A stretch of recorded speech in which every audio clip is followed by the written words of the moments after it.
I'm Leanne Tran, psychologist who's worked with families whose kids don't fit the mould for almost 20 years. I've worked with children for decades, but I know parents are the real change makers when it comes to their kids. Having 3 kids of my own means I know it's not easy. Parent Like a Psychologist is all about simplifying how you support your kids with psychology information filtered through years of experience to take you from overwhelmed to confident. Come on in. Somewhere along the way, many parents have learned that needing help means they're not doing a good enough job. Welcome to Parent Like a Psychologist. In this episode, we are going to be dispelling that myth. Did you learn that in your parenting journey, that needing help means you're not doing a good enough job? The title of today's episode, Getting Support Isn't Giving Up, It's Showing Up, is really topical for me because it's summer holidays and I am working from home with also having 3 kids at home and a dog, and it's hard.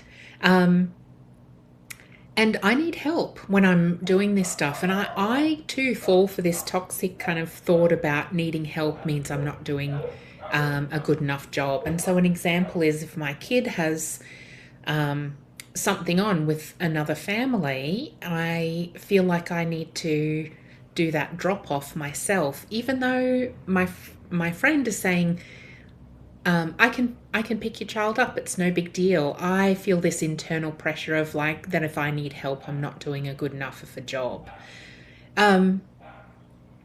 I don't know where we get it from, but it's just really unhelpful. So I want to talk today about the idea that strong parents don't do it alone.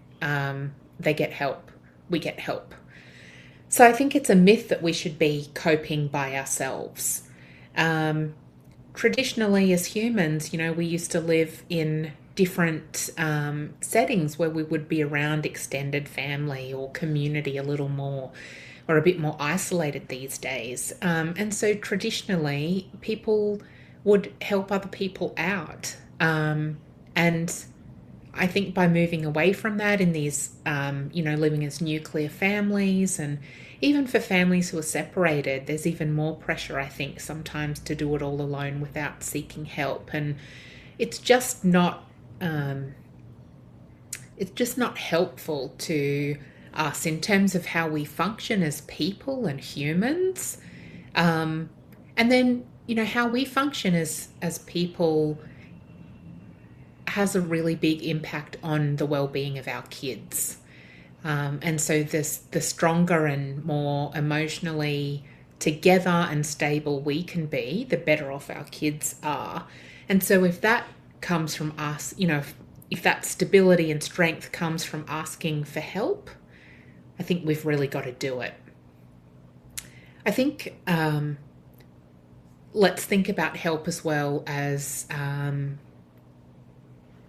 sometimes we can think about that as skill building rather than, so for example, if other people can help us out and we can learn to do things differently, and become stronger at that, then that's going to be good.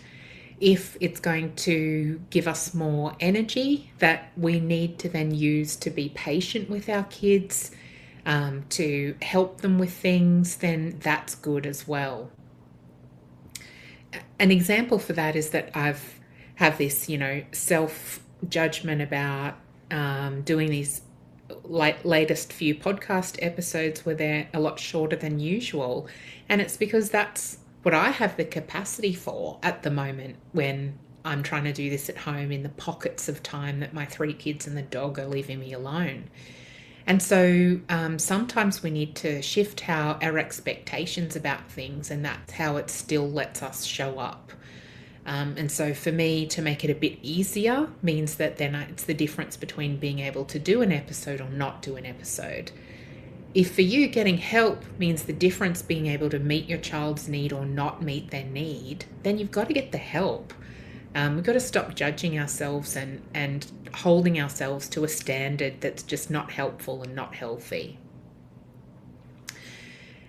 In terms of parenting, though, I think support, what support can do, like support that lets you know what your child needs, and then be able, let you know and develop skills in being able to meet your child's needs, and teach them what they need to know.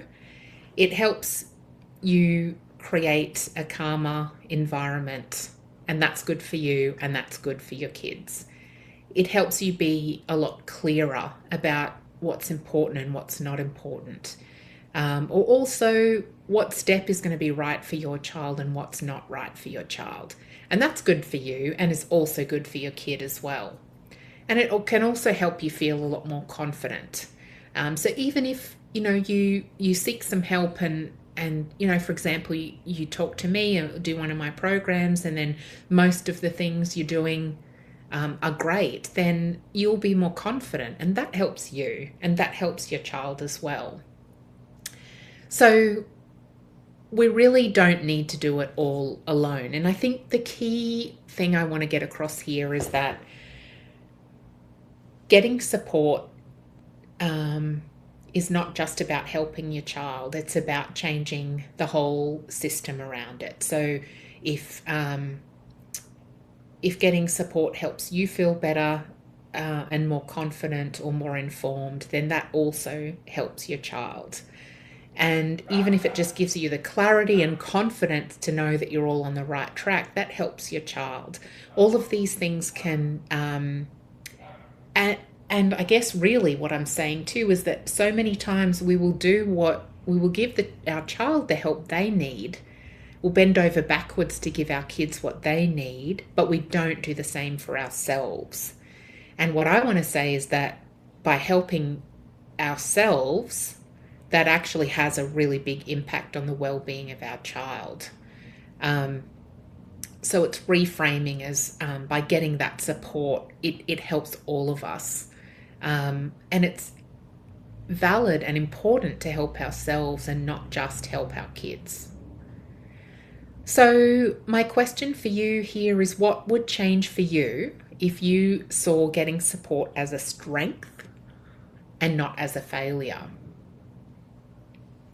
I always pause so that you can listen to those things that pop into your head.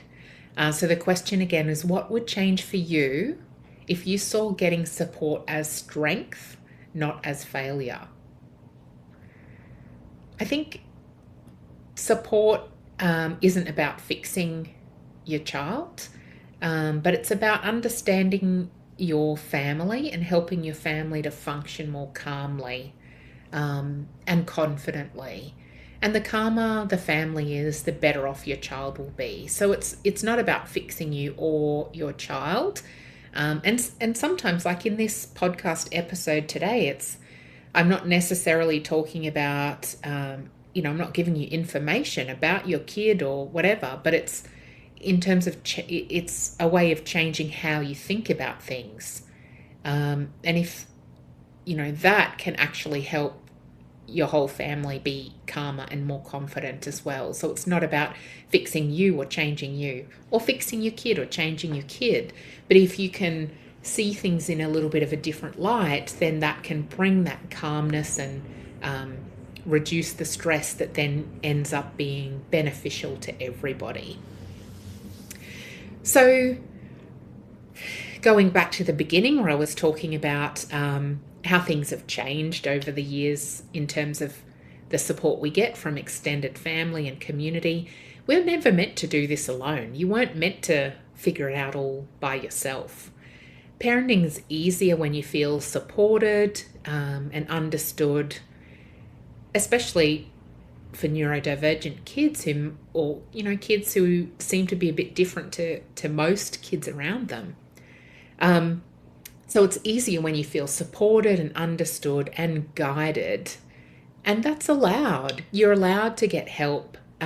You're allowed to not go through this alone, and seek out some help and support that will make it easier for you to get through the challenges that you and your child and family are facing. So if you're feeling stretched If you're feeling tired or you're feeling unsure, this could be the moment to reach out and get the support that you need, and support for all of this stuff that you've been carrying alone. You weren't meant to do it alone. And, this is one of the greatest joys I have in working with parents, and it's my great privilege to be able to be a person who can go through this journey with parents so that they don't have to do it alone. It's such an honor, and I am here when you're ready to get started. Thank you so much for joining me, and I'll catch you soon.